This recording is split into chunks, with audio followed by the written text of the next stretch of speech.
Hello everyone, welcome back to this channel. तो इस video में हम डिस्कस करेंगे डिफरेंस आइजॉड और 4P टेस्टिंग के बारे में, जो कि हम पिछले दो वीडियो में डिस्कस कर चुके हैं। 4P टेस्टिंग कैसे होता है, 4P का सैंपल कैसा है, उसको कैसे प्लेस किया जाता है, उसमें कौन से नॉचेस यूज़ होते हैं। और आइजॉड टेस्टिंग के बारे में डिस्कस किए थे। उसका मशीन सिमिलर होता है, दोनों का मशीन सिमिलर होता है, लेकिन सैंपल में डिफरेंस होता है। उसमें सिर्फ वी नॉच होता है use.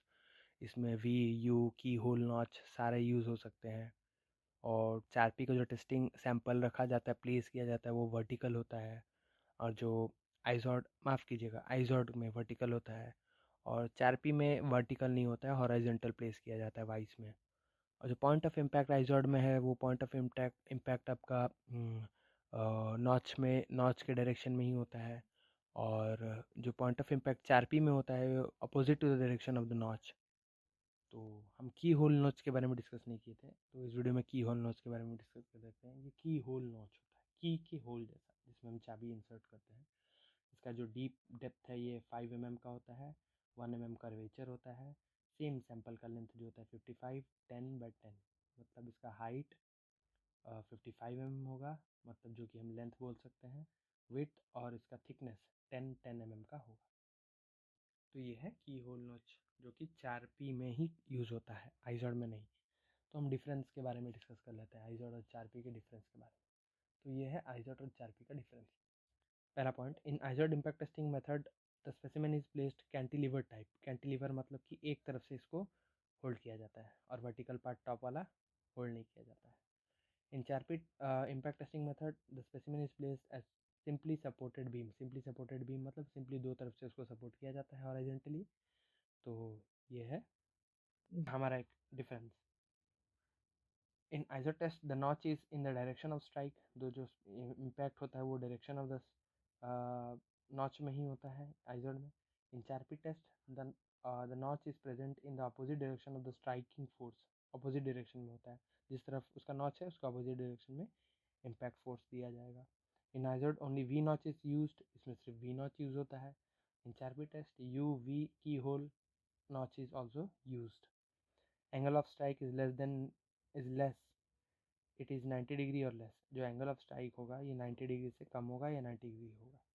The angle of strike is greater, यहाँ पे एंगल ऑफ स्ट्राइक ज़्यादा होता है।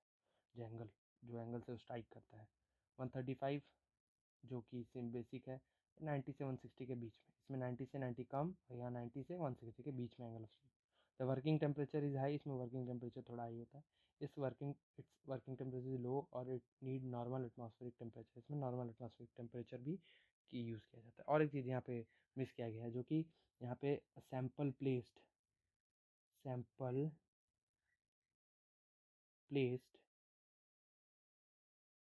वर्टिकली, अपराइट पोजिशन में, और यहाँ पे सैंपल प्लेस्ड हॉराइजॉन्टली।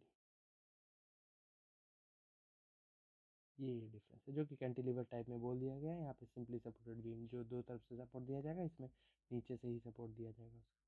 तो ये डिफरेंस, मेजर डिफरेंस है दोनों के बीच में। तो इस वीडियो में हम डिस्कस किए आइजॉड इम्पैक्ट और 4P इम्पैक्ट टेस्टिंग के बारे में डिफरेंस।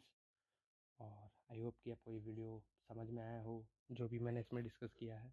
तो ये इम्पैक्ट टेस्टिंग का वीडियो इतना ही है। इम्पैक्ट टेस्टिंग में जो दो टेस्ट है, उसका सैंपल जो यूज़ होता है अलग अलग होता है। सैंपल जो होता है, सैम्पलर जो मतलब कि मशीन जो यूज़ होता है, वो एक ही होता है, जो मैंने आपको पहले ही दिखा चुका है। ये होता है पेंडुलम होता है इसमें। ये हैमर ऊपर से वही पेंडुलम के हिसाब से गिरता है, स्ट्राइक करके जितना दूर जाता है स्केल में डिनोट करता है कि कितना एनर्जी एब्जॉर्ब किया। तो ये it's all about impact testing methods, and I hope you understood the topic very well. तो इस वीडियो में इतना ही रखते हैं। Thank you very much. Next video में कुछ और टॉपिक डिस्कस करेंगे। Thank you.